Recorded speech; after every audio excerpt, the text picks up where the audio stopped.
Chevella bus ప్రమాదంలో గాయపడిన వారికి చికిత్స కొనసాగుతుంది. ప్రమాదంలో 19 మంది మృతి చెందగా 26 మంది తీవ్రంగా గాయపడ్డారు. ప్రస్తుతం వీరు చేవెళ్ల, వికారాబాద్ హాస్పిటల్స్ లో చికిత్స పొందుతున్నారు. గాయపడిన వారిలో 8 మంది పరిస్థితి విషమంగా ఉండడంతో మెరుగైన చికిత్స కోసం హైదరాబాద్ కు తరలించారు.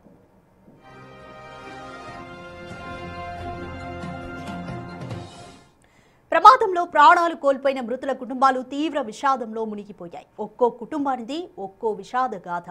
అనుకోని ప్రమాదంలో భార్యను కోల్పోయింది ఒకరైతే, భర్త, కూతురితో పాటు 40 రోజుల మనవరాలను కోల్పోయిన వారు మరొకరు. ఇలాగే ఓ యువతి హైదరాబాద్లోని కోటి విమెన్స్ కాలేజీలో చదువుతుంది. అయితే కొత్త మొబైల్ కొన్నాం, వచ్చి తీసుకెళ్లమని తల్లిదండ్రులు చెప్తే హ్యాపీగా ఇంటికి వెళ్ళింది. ఆదివారం ఇంటి దగ్గర ఉండి మళ్ళీ సోమవారం తిరిగి ప్రయాణం కాగా ఊహించని ప్రమాదంలో ఆ యువతి మృతి చెందింది. ఇలా చెప్పుకుంటూ పోతే ప్రతి కుటుంబానిది ఒక్కో బాధ.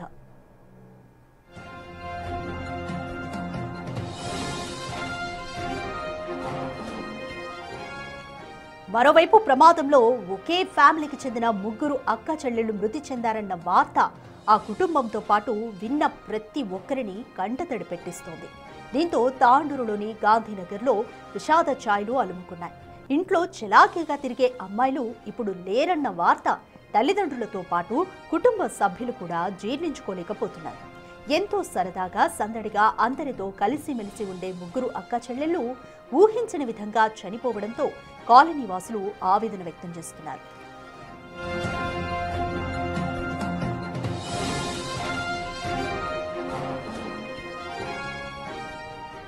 చేవెళ్ల బస్సు ప్రమాదంలో మొత్తంగా 19 మంది మృతి చెందితే 26 మందికి పైగా గాయపడ్డారు. వీరిలో 8 మంది పరిస్థితి కూడా ప్రస్తుతం విషమంగా ఉంది. వీరంతా చేవెళ్ల, వికారాబాద్ హాస్పిటల్స్ లో చికిత్స పొందుతున్నారు. అయితే ప్రమాదంలో ప్రాణాలు కోల్పోయిన మృతుల కుటుంబాలన్నీ కూడా తీవ్ర విషాదంలో మునిగిపోయాయి. నిన్న చేవెళ్ల ప్రభుత్వ హాస్పిటల్లో బంధువుల రోదనలు దిక్కులు పెక్కటిల్లేలా ఉన్నాయి. ఒక్కో కుటుంబానిది ఒక్కో విషాద గాథని చెప్పొచ్చు. అనుకోని ప్రమాదంలో ఒకరు భార్యను కోల్పోయారు, మరొకరు భర్త, కూతురుతో పాటు 40 రోజుల మనవరాల్ని కోల్పోయిన వారు ఉన్నారు. అలాగే ఓ యువతి హైదరాబాద్లోని కోటి విమెన్స్లో చదువుతోంది, ఉమెన్స్ కాలేజీలో చదువుతోంది. అయితే కొత్త మొబైల్ కొన్నాం, వచ్చి తీసుకెళ్లమని పేరెంట్స్ చెప్తే ఆనందంగా ఇంటికొచ్చి మొబైల్ తీసుకొని తిరుగు ప్రయాణం అవుతుంది సోమవారం. ఊహించని ప్రమాదంలో అసూలు బాసింది. ఇక ఇంకొక కుటుంబానిది మరొక తీవ్రమైన బాధ.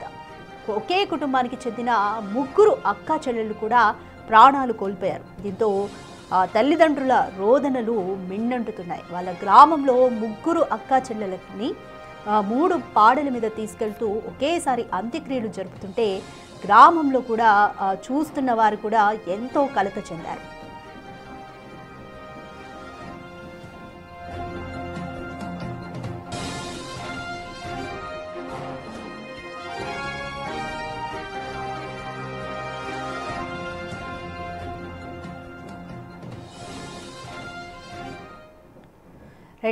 చేవెళ్ల ప్రమాదంలో ఒకే కుటుంబానికి చెందిన ముగ్గురు అక్క చెల్లెళ్ళు కూడా చనిపోయారు. దీంతో పేరెంట్స్ తీవ్రమైన బాధలో మునిగిపోయారు. అక్కడ గ్రామంలో కూడా విషాద ఛాయలు అలుముకున్నాయి. తాండూరులోని గాంధీనగర్ వీరి గ్రామం. గాంధీనగర్లో ప్రస్తుతం తీవ్రమైన విషాద ఛాయలు అలుముకున్నాయి. మోర్ డీటెయిల్స్ సిస్టర్స్ ఇంటి నుండి మా ప్రతినిధి దేవిక అందిస్తారు. దేవిక, చాలా బాధాకరమైన ఘటన. ఒకే కుటుంబానికి చెందిన ముగ్గురు అక్క చెల్లెలు కూడా చనిపోయారు. వాళ్ళ పేరెంట్స్ బాధ కూడా వర్ణనాతీతం. ప్రస్తుతం గ్రామంలో వాళ్ళ ఇంటి వద్ద సిచ్యువేషన్ ఏ విధంగా ఉంది? ఎస్ రాధిక, ఒక్కసారిగా గ్రామం మొత్తం కూడా ఉలిక్కి పడ్డ వార్త అని చెప్పొచ్చు. నిన్న మాత్రం చూసుకుంటే ఒకే కుటుంబానికి చెందిన ముగ్గురు ఆడపిల్లలు చనిపోవడం అనేది ఊరు మొత్తం కూడా, తాండూరు ఊరు మొత్తం కూడా ఒక్కసారిగా రోధిస్తున్న పరిస్థితి కనిపిస్తుందని చెప్పొచ్చు. మనం ఇప్పుడు వాళ్ళూరులోనే వాళ్ళ ఇంటి ముందైతే ఉన్నామని చెప్పొచ్చు. ఒకసారిగా చూడొచ్చు, వాళ్ళు ఇప్పటికీ కూడా తేరుకోలేని పరిస్థితి కనిపిస్తుంది. నిన్న రాత్రి నుంచి కూడా ఆ తల్లి పడుతున్న ఆవేదన వర్ణనాతీతం అని చెప్పొచ్చు. మనం వర్ణించలేనిది. 17వ తారీఖే, అంటే పోయిన నెల 17వ తారీఖే వాళ్ళ ఇంట్లో శుభకార్యం జరిగింది. తన పెద్ద కూతురికి పెళ్లి చేయటం జరిగింది. పెళ్లి చేసిన తర్వాత ఆ ముగ్గురు అక్క చెల్లెలు ఎవరైతే ఉన్నారో వాళ్ళందరూ కూడా వాళ్ళు చదువుకోవటానికి హైదరాబాద్ రావటం జరిగింది. ఊర్లో వేరే వాళ్ళ పెళ్లి కారణంగా తండ్రికి తెలియకుండా, తండ్రి వద్దు అని చెప్పాడు, వద్దమ్మా మీరు ముందే వచ్చారు కదా మళ్ళీ ఇప్పుడు రావటం అంటే వద్దు, ఆ పెళ్లి మనకు అంత ఇంపార్టెంట్ కాదు అని చెప్పినా సరే తల్లి మాత్రం వినకుండా పిల్లల్ని తండ్రికి తెలియకుండా పిలిపించిందని చెప్పి కూడా ఆ తండ్రి నిన్న పడ్డ ఆవేదన కూడా మనం వినడం జరిగింది, చూడటం కూడా జరిగిందని చెప్పొచ్చు. కేవలం తల్లి పిలిచిందని చెప్పి ఇక్కడికి వచ్చారు. వచ్చిన తర్వాత వెళ్ళే ముందు కూడా ట్రైన్కి వెళ్ళాల్సిన వాళ్ళు లేదు తల్లి మాట విని పొద్దున్న వెళ్తామని చెప్పి వెళ్ళిన 5 గంటలకు ఆ తండ్రి బస్ ఎక్కించడం జరిగింది. బస్ ఎక్కిన కొద్ది గంటలకే ఆ కూతురు లేరు అన్న వార్త విని ఆ తల్లి అసలు ఇప్పటికీ కూడా జీర్ణించుకోలేకపోతుంది. ఇప్పుడు కూడా మనం ఆ తల్లితో మాట్లాడినప్పుడు రాజేష్ తను ఒక్కటే చెప్తుందని చెప్పొచ్చు, నా కూతురు నాకు ఫోన్ చేస్తారు, నాకు ఇది కూతురు ఇంకా నాకు ఫోన్ చేయలేదు అంటూ కూడా తను మాట్లాడే విధానం బట్టి చూస్తే మనకు అర్థమైపోతుంది తను ఎంత ఇష్టంగా, అంటే ఆడపిల్లలు ఇంటికి వచ్చారంటే ఎంత ఆనందంగా ఉంటుంది. ముగ్గురు కూడా నలుగురు కూడా, ఆ నలుగురు ఆడపిల్లలు ఒక అబ్బాయి, వాళ్ళకి ఆ నలుగురు ఆడపిల్లలు కూడా ఎంతో అన్యోన్యంగా ఉండేవాళ్ళు, ఆడుతూ కొట్లాడుతూ ఇంట్లో అల్లరితనంగా ఉండేది. ఆ అల్లరితనాన్ని సందడిని కోరుకుంటూనే ఆ తల్లి మళ్ళీ కూతుళ్ళని ఇంటికి పిలిచింది. అలాంటిది పిలిచి వెళ్ళి వస్తాను అని చెప్పిన కూతుళ్ళు ఇంకా తిరిగి రాని లోకాలకి వెళ్ళిపోవటంతో ఒకసారిగా కన్నీరు మున్నీరు అవుతున్నారని చెప్పొచ్చు. నిన్ననే ఆ ముగ్గురు ఆడపిల్లలకి కూడా అంత్యక్రియలు అనేవి చేయటం జరిగింది. ప్రస్తుతానికి మేము ఒక్కటే కోరుకుంటున్నాము, ఆ రోడ్డు కనుక బాగు చేస్తే మరొక ఆడపిల్లలకి మరొక తల్లి నాలాంటి ఆవేదన పడదు అంటూ కూడా తల్లి ఆరోపిస్తుందని చెప్పొచ్చు. ఒకసారిగా ఊరు మొత్తం కూడా చూసుకుంటే వర్షం పడుతున్నా కూడా చాలా మంది వాళ్ళ దగ్గరికి వచ్చి పెద్ద మనుషులందరూ కూడా వాళ్ళకి ధైర్యాన్ని ఇస్తున్నప్పటికీ కూడా ఆ తల్లి మాత్రం మాకేది వద్దు, ప్రభుత్వం మాత్రం మాకు ఒకటే చేయాలి, ఆ రోడ్డు బాగు చేస్తే, ఆ రోడ్డే ఈరోజు నాకు ముగ్గురు కూతుర్లని కూడా పొట్టన పెట్టుకుంది అంటూ కూడా ఆ తల్లి ఆరోపిస్తున్న ఆ మాటలు కావచ్చు, ఆ తండ్రి కూడా ఇప్పటికీ కూడా జీర్ణించుకోలేని పరిస్థితి కనిపిస్తుందని చెప్పొచ్చు. ఒకవేళ వీలైనంత వరకు ఇక్కడ ఉన్న కొంతమందితో మాట్లాడే ప్రయత్నం చేద్దాం రాజేష్, ఎందుకంటే తల్లిదండ్రులతో ఇప్పుడు మాట్లాడలేని పరిస్థితి, వాళ్ళు ఇంకా కోలుకోలేని పరిస్థితుల్లో ఉన్నారు కాబట్టి ఒక్కసారి ఇక్కడ చుట్టుపక్కల వాళ్ళు ఉన్నారు, ఒక్కసారి వారితో మాట్లాడదాం. బాబాయ్ నమస్తే, ఇక్కడ ఏ ఊరైనా బాబాయ్? ఇది మీకు ఎప్పుడు తెలిసింది బాబాయ్? నిన్న 8 గంటలకు. 8 గంటలకు. 8 గంటలకు తెలిసింది. అంటే వీళ్ళు ఎప్పుడు స్టార్ట్ అయ్యారు బాబాయ్ ఇక్కడ నుంచి? వాళ్ళు తాండ్రలో ఉంటారు. వాళ్ళు మడికి వాళ్ళకి తెలవగానే ఇన్ఫర్మేషన్ తెలవగానే వాళ్ళు 9-10 గంటలకు ఆడికి చేరుకున్నారు వాళ్ళు. ఆ తర్వాత ఇక్కడ ఇక్కడికి తీసుకురావడానికి మళ్ళీ 3 అయింది, 2 గంటల వరకు ఇక్కడికి తీసుకొచ్చిండ్రు. ఇక్కడ నిన్న అంత్యక్రియలు కూడా ఇక్కడే జరగటం జరిగింది. సో ఇదంతా ఊరు మొత్తం కూడా ఒక్కసారిగా విషాద ఛాయలు అల్లుకున్నాయి. చాలా బాధపడ్డారు మేడం, ఎందుకంటే చిన్నపిల్లలు కదా, చదువుకున్న పిల్లలు, ఏజ్ వచ్చింది వాళ్ళకు, ఇక తోడు వాళ్ళే కదా, పిల్లలే కదా, అట్లా వాళ్ళు చాలా బాధలు, ఊరంతా బాధని, రాష్ట్రం అంతా బాధని. రోడ్డు ప్రమాదం, రోడ్డు మీద అనేకంగా యాక్సిడెంట్ జరిగాయి అంటూ కూడా మనం గతంలో కూడా చాలా చూసాం. ఇప్పుడు ఈ ఘటన వచ్చిన తర్వాత ఇంకా బయటకు వస్తూ ఉన్నాయి ఎన్ని యాక్సిడెంట్స్ అయ్యాయి అనేది కూడా. దీని గురించి అధికారులకు దృష్టికి తీసుకెళ్లారా మీరు? మేము ఇక్కడికి వెళ్ళి ఏం తీసుకొస్తాం మేడం, వచ్చే వెళ్ళి కదా యాక్సిడెంట్ అయింది, అక్కడ ఉన్న వాళ్ళు కూడా మస్తు కొట్లాడారు. ఇన్ని పక్కనే లక్ష్మీపురంలో ఒక ఆమె పిల్ల చనిపోయింది కదా, వాళ్ళు కూడా. సో చూస్తున్నాం కదా రాజేష్, ఆ రోడ్డు ప్రమాదంలో అనేక మంది మరణించారు, చాలా మందికి యాక్సిడెంట్స్ కూడా జరిగాయి. ఈ సంవత్సరంలోనే అనేకంగా ఉన్నాయి కాబట్టి అలాంటి ఘటనలు చోటు చేసుకోకుండా అధికారులు చూడాలి అంటున్నారు. మనం కూడా మరికొద్ది సేపట్లో తల్లిదండ్రులతో కూడా మాట్లాడించే ప్రయత్నం చేద్దాం రాజేష్. చేవెళ్ల బస్సు ప్రమాద ఘటనలో చెర్కంపల్లికి సంబంధించి ఒకే కుటుంబానికి చెందిన 3 ఆడపిల్లలు చనిపోవడం అనేది తీవ్ర విషాదం నెలకొనిందని చెప్పొచ్చు. ఇప్పుడు మనం అదే ఊర్లో ఉన్నాం, ఏదైతే మనకు అక్కడ టెంట్ వేసి ఒక ఇల్లు కనిపిస్తుంది అదే ఇల్లు వాళ్ళది. ఆ 3 ఆడపిల్లలు కూడా అదే ఇంట్లో పుట్టి పెరిగిన వాళ్ళు, చదువు కోసం వాళ్ళు హైదరాబాద్లో ఉండటం జరుగుతుందని చెప్పొచ్చు. అయితే ఇటీవల కాలంలోనే 17వ తారీఖు వాళ్ళ అక్క పెళ్లి జరిగింది. ఆ పెళ్లి జరిగిన తర్వాత వాళ్ళు మళ్ళీ హైదరాబాద్కు వచ్చేయడం జరిగింది. తర్వాత ఊర్లో ఒకరి పెళ్లి అవ్వటంతో తండ్రి వద్దన్నా సరే తల్లి పిలిచిందన్న కారణంతో వాళ్ళు ఇక్కడికి వచ్చారు. పెళ్లి ముగించుకొని వెళ్తున్న క్రమంలోనే ఈ ఘటన జరగటం అనేది చాలా విషాదం అని చెప్పొచ్చు. ఒకసారిగా ఊరు కూడా ఒకసారిగా కన్నీరు మున్నీరు అవుతున్న పరిస్థితి. ఎందుకంటే ఊరి ఆడబిడ్డలు 3 ఒక్కసారిగా కోల్పోవడం అనేది చిన్న విషయం కాదు. ఇది 2 తెలుగు రాష్ట్రాలు కూడా ఒక్కసారిగా విషాదంలో మునిగిపోయిన పరిస్థితి కనిపిస్తుంది. మనం ఇటీవల కాలంలో కూడా చూసుకుంటే వరుసగా బస్సు ప్రమాదాలు కూడా చోటు చేసుకుంటాయని చెప్పొచ్చు. అదేవిధంగా ఊరికి సంబంధించి మరి వీళ్ళు ఏం చెప్తారు ఈ ఘటనకి సంబంధించి, ఎందుకంటే ఆ చేవెళ్ళ రోడ్లో వికారాబాద్ ఆ రోడ్ ఏదైతే ఉందో దాంట్లో దాదాపుగా ఎన్నో యాక్సిడెంట్లు జరిగాయి. ఈ ఇయర్లోనే దాదాపు కొన్ని సంఖ్యల్లో మరణ సంఖ్యలు కూడా అధికంగానే ఉన్నాయి. యాక్సిడెంట్ అయిన ఆనవాళ్ళు కూడా అధికంగానే ఉన్నప్పటికీ కూడా అధికారులు మాత్రం పట్టించుకోవట్లేదన్న ఆరోపణలు కూడా వినిపిస్తున్నాయని చెప్పొచ్చు. ఒక్కసారి ఇక్కడ ఊరు పెద్దలు మనతో ఉన్నారు, ఒకసారి వారితో మాట్లాడదాం. నమస్తే బాబాయ్. మీ ఊర్లో ఒకేసారి 3 ఆడపిల్లలు ఈ విధంగా అయ్యారు, ఎప్పుడు తెలిసింది మీకు అసలు? ఎందుకంటే తెలిసినామా, నిన్న చేనుకోయింది నేను. నిన్న అంటే నిన్న ఉమ్, నిన్న ఎన్ని గంటలకు అంటది అదే ఎన్ని గంటలు అంటే 1:30 అంటారేమో.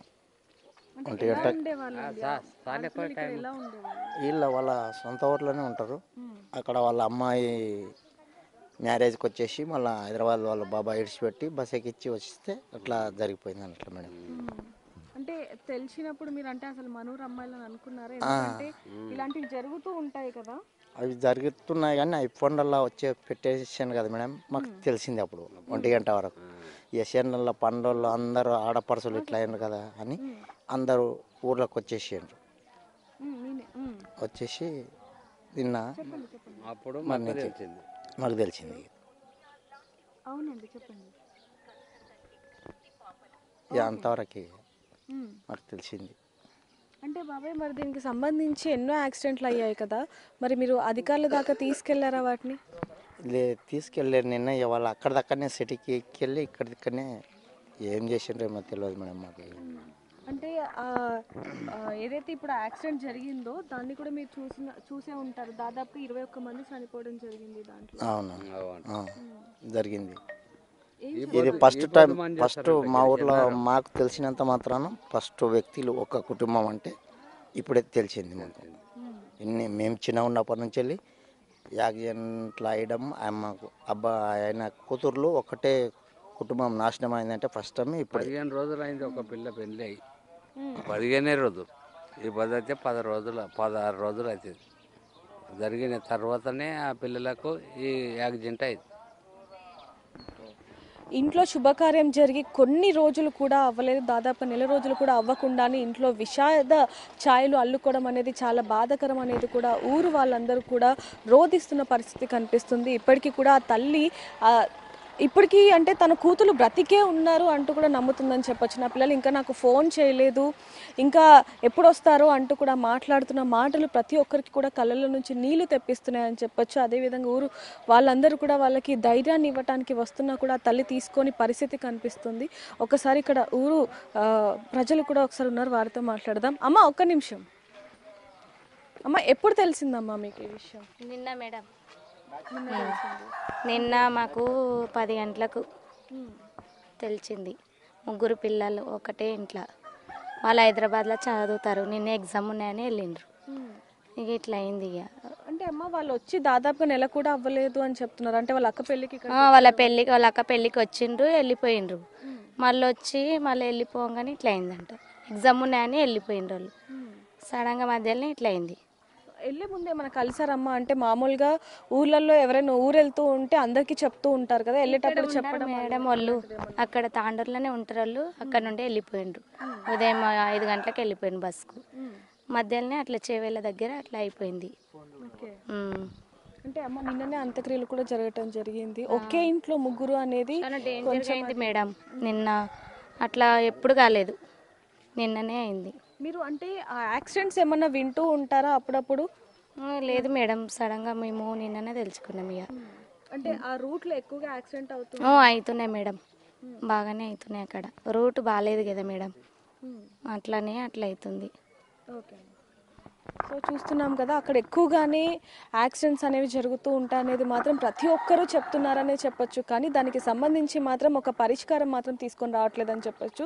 కొన్ని నెలల క్రితం కూడా ఎన్నో యాక్సిడెంట్స్ అయిన ఆనవాళ్ళు కూడా అధికంగానే ఉన్నాయి. అలాంటిది అధికారులు పట్టించుకోవట్లేదు. అందులో ముఖ్యంగా ఎవరైతే బస్సు డ్రైవర్ ఉన్నారో వాళ్ళు నిర్లక్ష్యమే కారణం అంటూ కూడా ఆ తల్లి ఆవేదిస్తుందని చెప్పొచ్చు. కానీ ఆ బస్సుకు సంబంధించి మాత్రం ఎఫ్ఐఆర్ కూడా నమోదైందని చెప్పొచ్చు. ఏదైతే లారీకి సంబంధించి ఏదైతే ఉందో దాంట్లో తప్పిదాలు ఉన్నాయి. అలాగే బస్సులో కూడా ఓవర్లోడ్ ఉండటం ద్వారా కూడా ఇలాంటి ప్రమాదాలు తరచూ జరుగుతున్నాయి అనేది కూడా మనం చూస్తూనే ఉన్నామని చెప్పొచ్చు గతంలో. మరిన్ని వార్తల కోసం చూస్తూనే ఉండండి బిగ్ టీవీ. కెమెరామ్యాన్ వంశీతో రిపోర్టర్ దేవిక, తాండూరు.